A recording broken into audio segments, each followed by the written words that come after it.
Gagawin ko nga pala itong code na to. So, C++ 2D array processing program. Gumamit ako ng int para sa mga number. Kasi more number ang gagamitin natin. Tapos, kung napapansin nyo to, ito pala yung tinatawag na 2D array o matrix. At ito naman yung variable na maglalaman ng kung anong kabuuan ng lahat ng odd number. Naka-stop to sa 0. Ngayon wala. Stop to 0.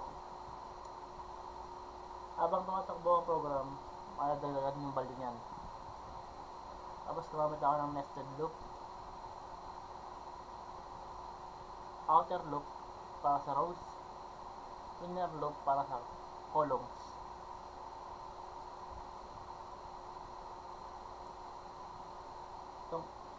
Ito naman if number. Ito naman if number. Kinukuha ang reminder kapag hinati ang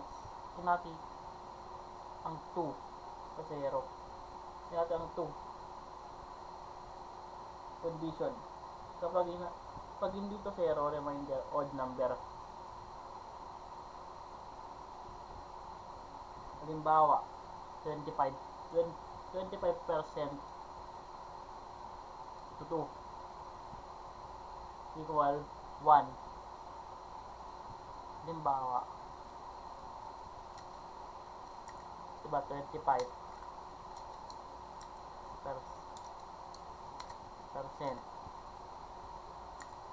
to magiging 1 yan, equal to 1.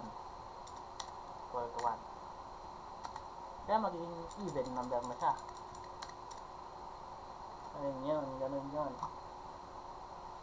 Tapos pag 24 naman, 24% to magiging 0 siya. Equal to 0 na siya. Kaya even number. Odd number pala yung sa una. Odd number. Mali.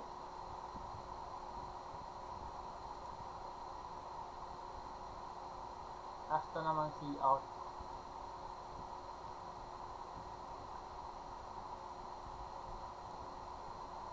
Ito nilalaman ito lahat ng odd number.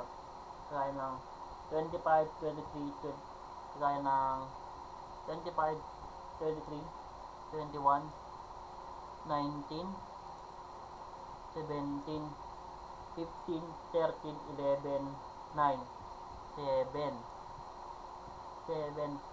5, 3, 1.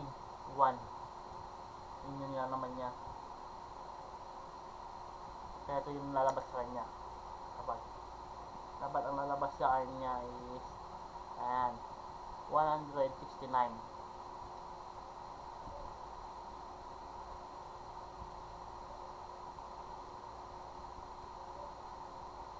Tapos tara naman sa may for loop ulit.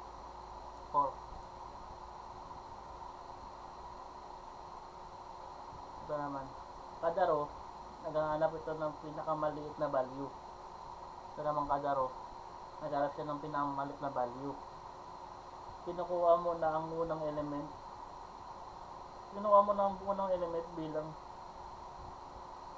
panimula ng value. Tapos ito naman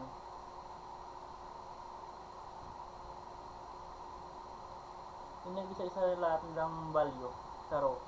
Kapag mas maliit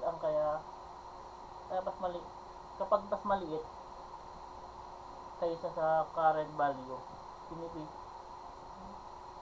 pinapalitan ng smaller.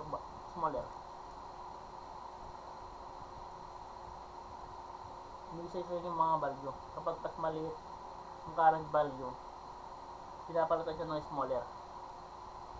Yun. Start sa 25, 24, 23, 20. Start sa 25, 24, 23, 22, 21.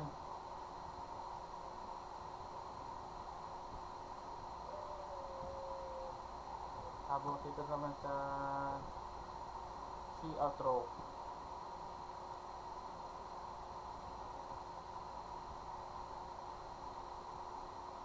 hinanap niya naman yung pinakadulo. To. Ito yun, oh. Ang bawat to. Itong 21, 16, 11, 6, 1. Ito yung hinanap niya. Ito yun, oh. Ito yun, oh. Row. Ito yung hinanap niya.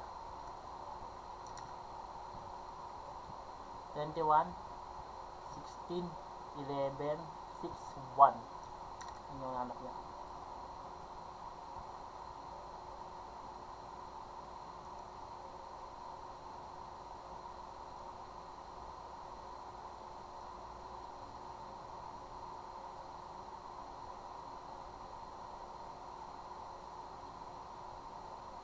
Tapos yun lang.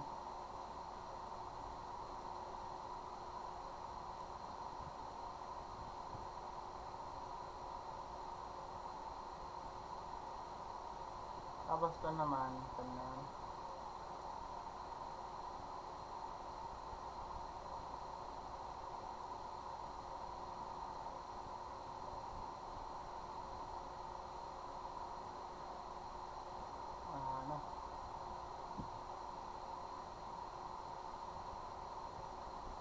after naman, pinapakita niya yung final result.